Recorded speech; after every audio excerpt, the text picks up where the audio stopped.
do sample exams, discuss your answer with the lecturer or the tutors। ये तो initially before the exam strategies होती है, यानी exam start नहीं हुए उससे पहले की प्रिपरेशंस है। आप सबसे पहले आप देखेंगे कि आप पहले क्वेश्चंस आंसर की ओर जाएंगे, आप सब्जेक्ट मैटर को पढ़ेंगे, सब्जेक्ट मैटर को पढ़ने के बाद आप उसको लर्न करेंगे। कोई चीज समझ में नहीं आ रही है तो अपने टीचर से और ट्यूटर से पूछेंगे। ये बिफोर एग्जामिनेशन स्ट्रेटजीज है, यानी नीतियां हैं, आपकी तैयारी है। आफ्टर दैट गॉट ऑर्गेनाइज्ड, उसको ऑर्गेनाइज तरीके से उसको स्टेप बाय स्टेप याद करोगे, पॉइंट बेस्ड सिस्टम से याद करोगे। ठीक है। उसके बाद आप ड्यूरिंग द एग्जाम, एग्जाम चल रहा है तो सबसे पहले आप क्या करोगे? Read all the paper, read all the questions. ठीक है, read the entire paper and check instructions. Firstly अगर एग्जामिनेशन आता है आपको सबसे पहले क्या करोगे? एग्जामिनेशंस जब आपका स्टार्ट हो रहा है सबसे पहले इंस्ट्रक्शंस पढ़ोगे। क्या इंस्ट्रक्शंस हैं, क्या पेपर है, क्या क्वेश्चंस हैं। ठीक है। उसके बाद आप ईच क्वेश्चंस जो आपका है, सर एलोकेट टाइम, आप टाइम का भी ध्यान रखेंगे। जैसे आपका 1.5 घंटे का पेपर है, 3 क्वेश्चंस आपने करने हैं तो आप हाफ एन आवर में एक क्वेश्चंस कर सकते हैं। ये आपकी टाइम डिस्कशंस है। मैं एक I am just coating your coming examinations.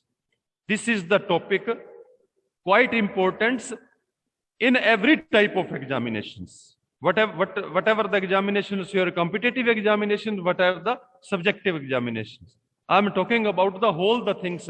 What are the strategies maintained by you or adopted by you to get the good score of your paper, your examinations?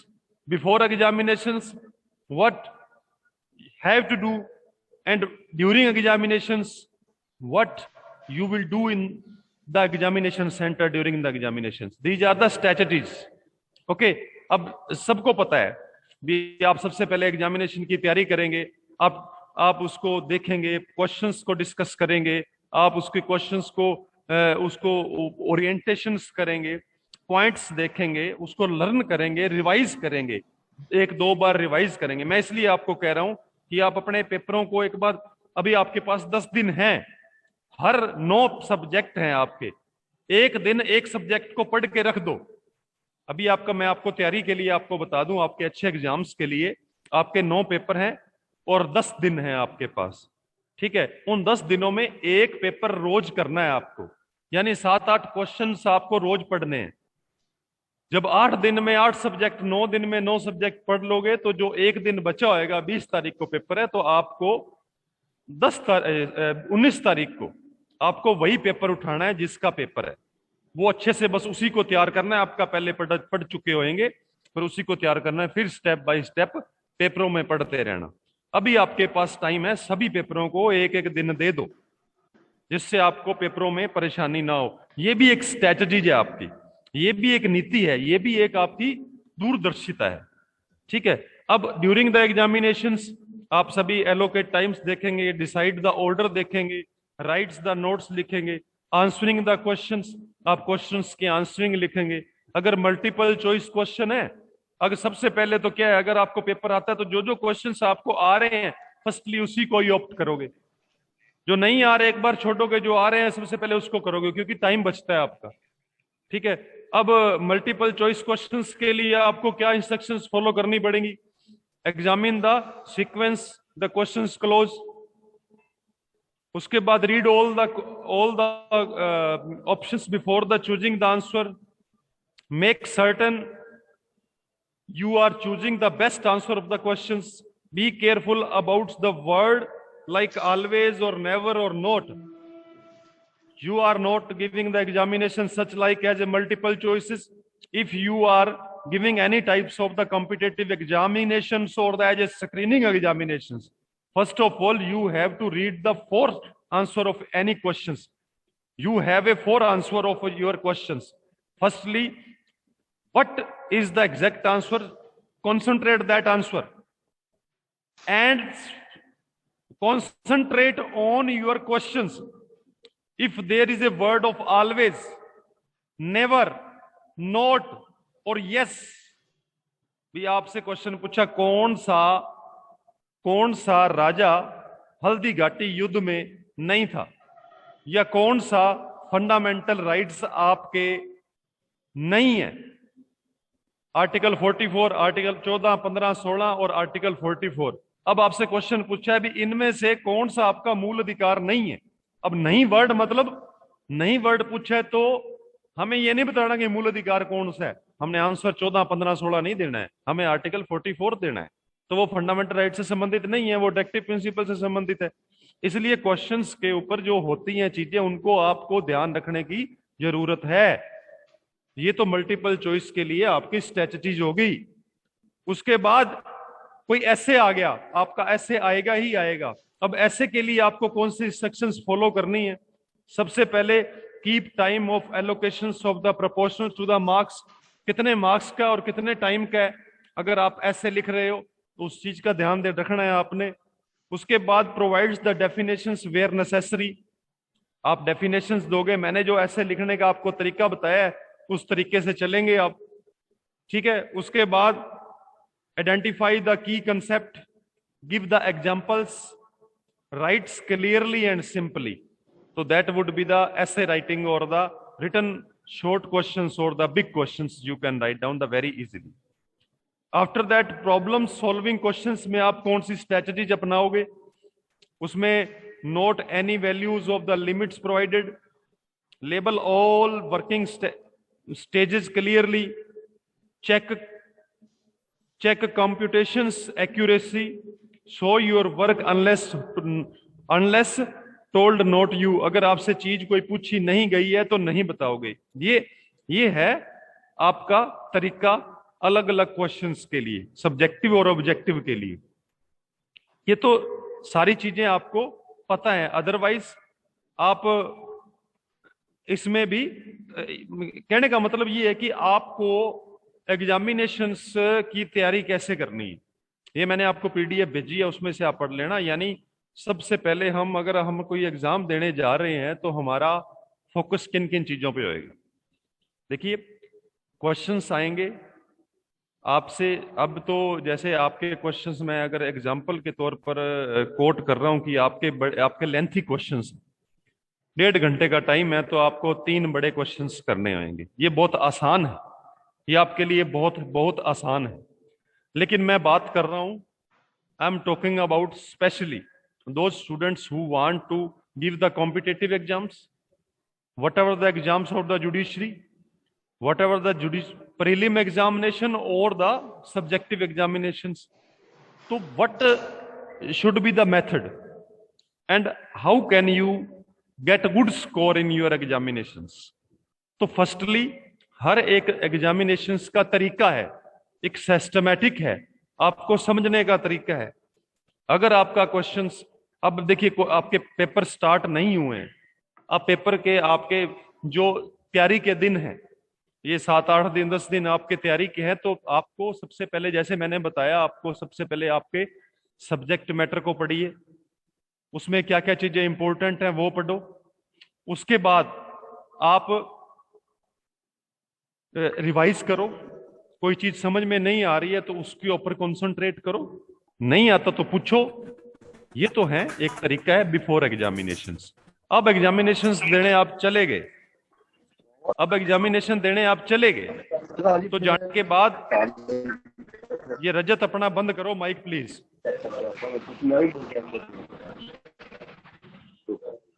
Examination देने बैठ गए तो आपको question से पहले क्या है, आपको इंस्ट्रक्शंस पढ़नी है, फिर आपको एलोकेट टाइम देखना है, कितने क्वेश्चंस में कितना टाइम मैं कंज्यूम करूं जिससे मेरा सारा पेपर क्लियर हो जाए।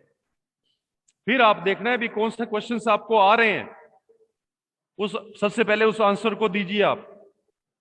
फिर उसके बाद आप, अब बात करता हूं क्वेश्चंस के, मान लो आपके क्वेश्चंस कोई कर रहे हो, आप लेंथी क्वेश्चंस कर रहे हो तो उसका टाइम देखिए, उसमें सब्जेक्ट मैटर डालो, उसमें इंट्रोडक्शंस डालो, उसमें आपका की नोट्स डालो, रेफरेंसेस डालो, कंक्लूजन लिखो। ये तो बड़े क्वेश्चंस की कंसेप्ट है।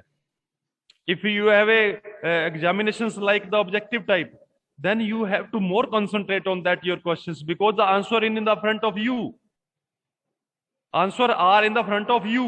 You have to correct answer in the for multiple choice. So firstly, read the questions 2 times. What question says, वो हाँ में पूछ रहा है, वो ना में पूछ रहा है, या वो ऑलवेज में पूछ रहा है, या नोर और नॉट ए टाइम पूछ रहा है, वो चीज आपको ध्यान देने योग्य है। फिर आप उसको क्वेश्चंस को जो बेस्ट आंसर लगता है उसको आप चूज करेंगे। तो ये तो हैं स्किल्स, ये तो हैं आपकी एग्जामिनेशन की स्किल्स हैं, आपकी एग्जामिनेशन की स्ट्रेटजीज हैं। अब आपकी 5वीं यूनिट यहां पर खत्म होती है, कोई मुश्किल नहीं है। अब मैं आपको चौथी यूनिट स्टार्ट करता हूं, that is related to the communications and the present skills, presentation skills. How can you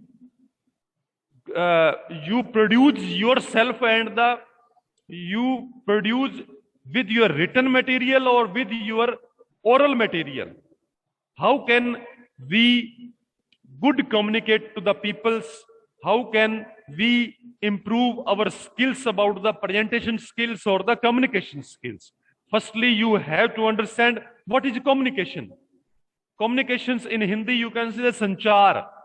संचार क्या है?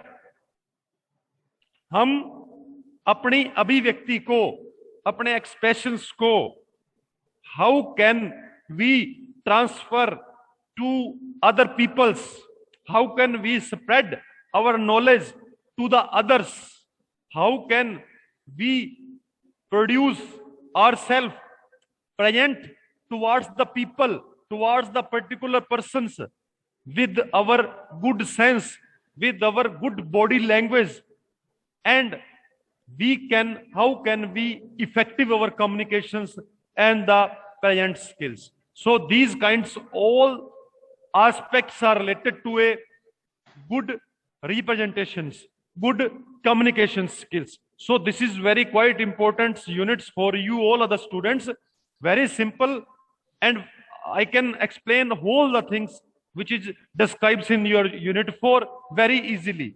Don't worry about this topic. If you can, if you want to write down something about your communications or about your presentations, then this units will definitely helps you in the coming future too. So understand what is the संचार। हम अपनी अभिव्यक्ति, अपनी thoughts, अपने expressions को हम कैसे दूसरे तक पहुंचाते हैं, इसको बोलते हैं कम्युनिकेशंस। क्या कम्युनिकेशंस है, इसके माध्यम कौन कौन से हैं, हम कैसे अपनी बात दूसरे तक पहुंचा सकते हैं, हम अपनी अभिव्यक्ति, अपने थॉट्स, अपने आइडियाज, अपना रिटन मटेरियल, अपना कहने का मतलब जो हमारी क्वालिटी है, हम उसको कैसे स्प्रेड कर सकते हैं, कैसे पहुंचा सकते हैं दूसरे तक, ये बोलते हैं इसको communications. The communications word is also a word of Latin word, that is the communicate, which means to share, which means to share. How can we share our expressions to the others? Communications is a process of exchanging information. The communications is a process to exchange the ideas, exchange the information, ideas, thoughts, feelings, emotions, these all speech, singles, writings, behavior. It shows all the things which persons have, like gesture, like verbal communications, like non-verbal communications, our thoughts, our idea, our expressions, our written skills. We, how can we share to the other peoples? This is the simple definition and meaning of the communications. I think you all are understand about the communications. बताइए समझ आया आपको, नहीं आया communications के बारे में?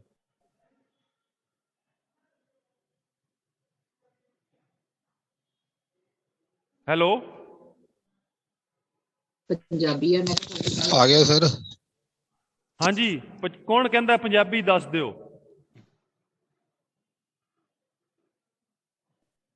Hello, अज कोई बोल नहीं रहा, चक्कर की है, सारे सुस्त क्यों हो तुसी? ਆਂਦਾ ਜੀ ਪੰਜਾਬ ਦੇ और नाश्ता नाश्ता किता है कि नहीं तुसी मैनू ये दसो पहला। ਹਾਂਜੀ ਹਾਂਜੀ नहीं ਸਰ। सर। तो नहीं तो ता आवाज नहीं निकलती थोड़ी। मित्र सैन जी ਹਾਂਜੀ किदा समझ आया थानू की हुंदा कम्युनिकेशन ਕਰ ਲਾਂਗੇ ਜੀ है? ਕਰ ਲਾਂਗੇ। देखो चौथी यूनिट है आही बची हुई है। ਹੁਣ 2-4 ਕਲਾਸਾਂ ਤੁਹਾਡੇ ਨਾਲ ਲੈਣੀਆਂ ਮਤਲਬ ਐਸੇ ਸਾਲ ਦੇ ਆ ਲਾਸਟ ਕਲਾਸਾਂ ਨੇ, ਫਿਰ ਸੈਕੰਡ ਈਅਰ ਚ ਮਿਲਾਂਗੇ ਕਿਸੇ ਨਵੇਂ ਟੌਪਿਕ ਨਾਲ। ਆਪਾਂ ਸਮਝ ਆਇਆ ਤੁਹਾਨੂੰ ਨਹੀਂ ਕਮਿਊਨੀਕੇਸ਼ਨ ਕੀ ਹਾਂਜੀ ਚੀਜ਼ ਹੈ? ਹਾਂਜੀ ਹਾਂਜੀ ਹਾਂਜੀ ਕਰ ਲਾਂਗੇ। ਹਾਂਜੀ ਔਰ ਦੱਸੋ ਹਰੀਚੰਦ, ਹਿਮਾਂਸ਼ੂ ਗਰਗ, ਨਿਤਿਸ਼ ਉਮਤ ਰਾਣੀ। ਹਾਂਜੀ ਸਰ ਹਾਂਜੀ ਪਤਾ ਲੱਗ ਗਿਆ ਜੀ। ਦੇਖੋ ਪੰਜਾਬੀ ਚ ਵੀ ਮੈਂ ਪੰਜਾਬੀ ਚ ਵੀ ਦੱਸ ਦਿੰਦਾ ਤੁਹਾਨੂੰ, ਕੋਈ ਦਿੱਕਤ ਵਾਲੀ ਗੱਲ ਨਹੀਂ ਹੈ ਵੀ ਕਮਿਊਨੀਕੇਸ਼ਨ ਕੀ ਚੀਜ਼ ਹੈ। ਹੁਣ ਜਿੱਦਾਂ ਮੈਂ ਤੁਹਾਨੂੰ ਆ ਤੁਹਾਡਾ ਟੌਪਿਕ ਕਰਵਾ ਰਿਹਾ, ਠੀਕ ਹੈ, ਇਹ ਇੱਕ ਕੀ ਹੈ, ਇਹ ਕਮਿਊਨੀਕੇਸ਼ਨ ਹੈ। ਯਾਨੀ ਤੁਸੀਂ ਫੋਨ ਤੇ ਗੱਲ ਕਰਦੇ ਹੋ ਕਿਸੇ ਨਾਲ, ਉਹ ਵੀ ਇੱਕ ਕਮਿਊਨੀਕੇਸ਼ਨ ਹੈ। ਤੁਸੀਂ ਕਿਸੇ ਨੂੰ ਮੇਲ ਪਾਈ, ਉਹ ਵੀ ਇੱਕ ਕਮਿਊਨੀਕੇਸ਼ਨ ਹੈ। ਤੁਸੀਂ ਆਪਦੇ ਵਰਡਸ ਗਾਣਾ ਗਾਇਆ, ਸੈਡ ਸੌਂਗ ਗਾਇਆ ਜਾਂ ਬੀਟ ਸੌਂਗ ਗਾਇਆ, ਉਹ ਵੀ ਇੱਕ ਕਮਿਊਨੀਕੇਸ਼ਨ ਹੈ। ਤੁਸੀਂ ਕਿਸੇ ਨੂੰ ਲੈਟਰ ਲਿਖਿਆ, ਉਹ ਵੀ ਇੱਕ ਕਮਿਊਨੀਕੇਸ਼ਨ ਹੈ। ਤੁਸੀਂ ਥੀਸਿਸ ਲਿਖੀ, ਉਹ ਵੀ ਇੱਕ ਕਮਿਊਨੀਕੇਸ਼ਨ ਹੈ। ਤੁਸੀਂ ਡੈਜਰਟੇਸ਼ਨ ਲਿਖੀ, ਉਹ ਵੀ ਇੱਕ ਕਮਿਊਨੀਕੇਸ਼ਨ ਹੈ। ਇੱਕ ਕਿਸੇ ਨੂੰ ਤੁਸੀਂ ਟੈਕਸਟ ਮੈਸੇਜ ਕੀਤਾ, ਉਹ ਵੀ ਇੱਕ ਕਮਿਊਨੀਕੇਸ਼ਨ ਹੈ। The sheer process of any kind of ideas, expressions, thoughts, your gesture, even your behavior is just like all the things. If you are giving to these informations to the other, is called as a communication. ਹੁਣ ਸਮਝ ਆ ਗਈ ਤੁਹਾਨੂੰ?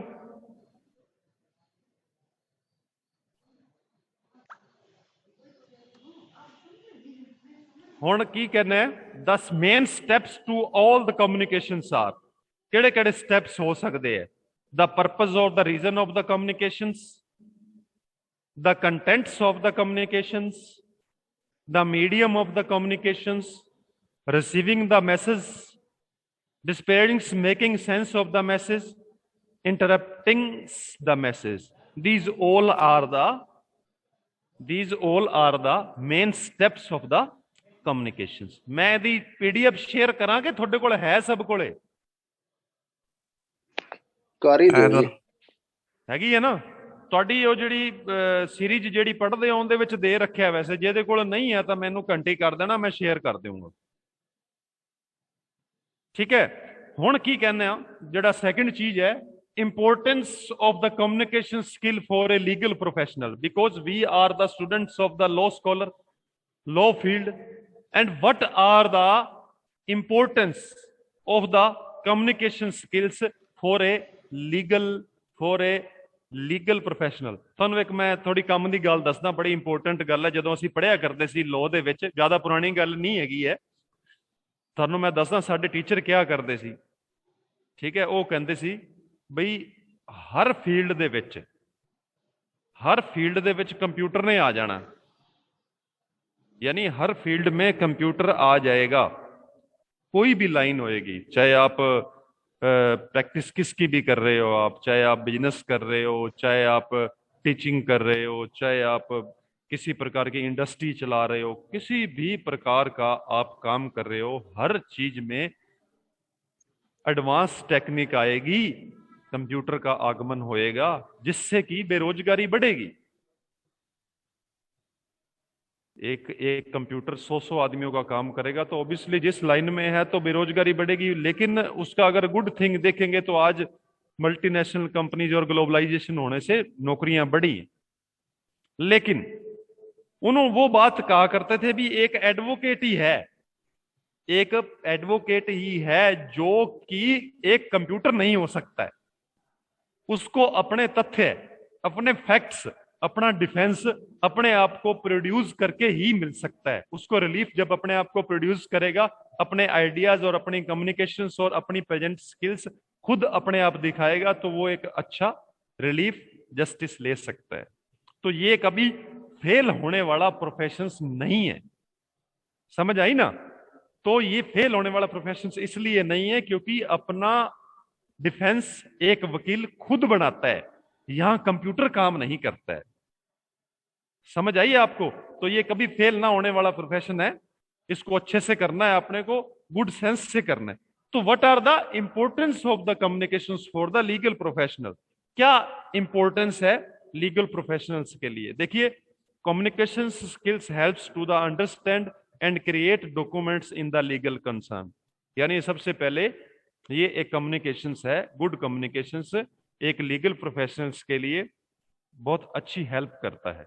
दूसरा है communication skill help to the maintain and efficient office. Third है strong communication skill helps the coordinate activities with the other to complete the legal work. Fourth है it helps to learn about the organisations, financial management and the other important skills. Fifth है it helps to the understand legal vocabulary.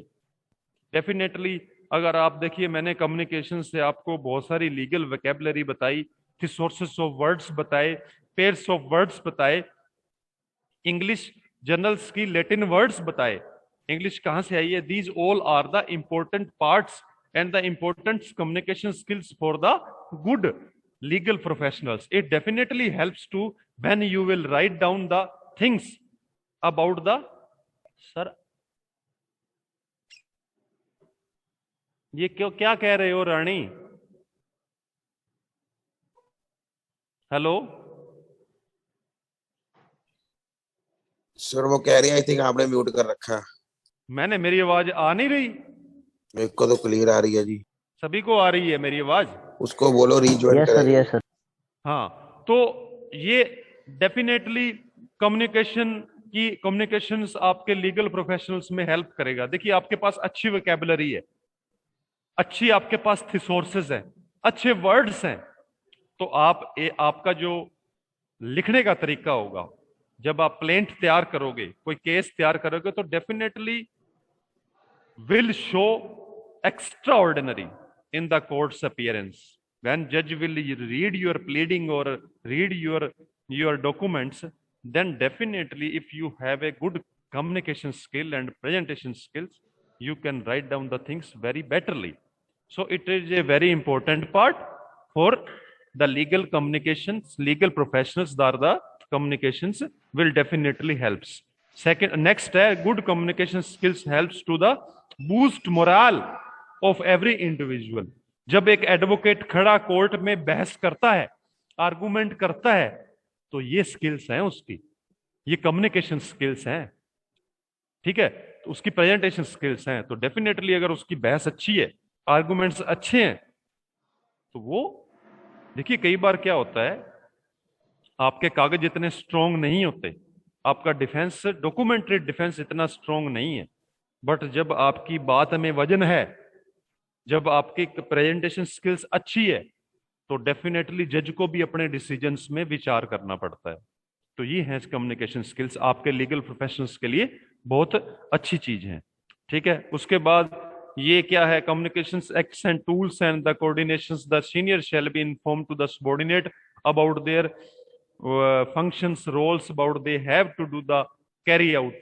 इसमें communications में क्या है बच्चों, कि देखो, ये जो आपके स्किल्स हैं, जो सीनियर एडवोकेट्स हैं, वो जूनियर एडवोकेट्स को अच्छा कैरिड आउट कर सकते हैं, अच्छा बूस्ट कर सकते हैं अपने कम्युनिकेशन से। तो these are the, I think, important part, और communication skills are helps to the legal professionals by the variety of the sense, by the variety of the quality of the your communications. Next है what types of the communications, कितने प्रकार का होता है ये, types कौन कौन से? Firstly it is divided into three parts. Firstly, divided into three parts. The first one is verbal communications. Verbal communications. Second one is the non-verbal communications. Non-verbal. Verbal communications, non-verbal communications. Last है paralinguist communications. Paralinguist communications. Firstly, इसको अगर हिंदी में बोल लेंगे तो क्रियात्मक बोल देंगे, इसको नॉन क्रियात्मक बोल देंगे, और इसको पैरालिंग्विस्ट को बोल देंगे कोई छंदवादी या परिभाषावादी। भाषावादी संचार बोल देंगे इसको। तो 3 कैटेगरीज में इसको बांट दिया, verbal, non verbal and paralinguist communications. After that, verbal communications have 2 types. First one, written communications and the oral communications. लिखा हुआ संचार और बोला गया मौखिक संचार, ठीक है। उसके बाद नॉन वर्बल कम्युनिकेशंस, जो हमारा आइडियाज है, हमारा बोलना है, हमारा मौखिक है, लगभग उसमें इसमें शामिल होता है। इसमें क्या है, भाषाई संचार है। ये मैं आपको कल डिस्कस करूंगा, इन जो वर्बल, नॉन वर्बल और पैरालिंग्विस्ट, इसको हम कल इसको क्लियर कर देंगे। फिर आपका आता है प्रिंसिपल ऑफ इफेक्टिव कम्युनिकेशंस। क्या ऐसे सिद्धांत हैं जो कम्युनिकेशंस को अच्छा बनाते हैं, एक अच्छी चीज बनाते हैं। वो कौन कौन से हैं? आपके ब्रेविटी होनी चाहिए, क्लैरिटी होनी चाहिए, एक्यूरेसी होनी चाहिए, सिंपलिसिटी होनी चाहिए, एप्रोप्रिएटनेस होनी चाहिए, फीडबैक होनी चाहिए, अल्टरनेटिवनेस होनी चाहिए और कंट्रोल होना चाहिए। These 8 or 9 points definitely helps the effective communications. So today's topic is this. मेरे को लगता है कि आपको सभी को समझ आया होगा। किसी को समझ में नहीं आया तो बताओ, मैं कल फिर बताऊंगा आपको। आज बता सकता हूं तो टाइम बहुत थोड़ा है। किसी को समझ में नहीं आया तो पूछ सकते हैं आप। हाँ जी, सबको समझ आया? जी जी, क्लियर है?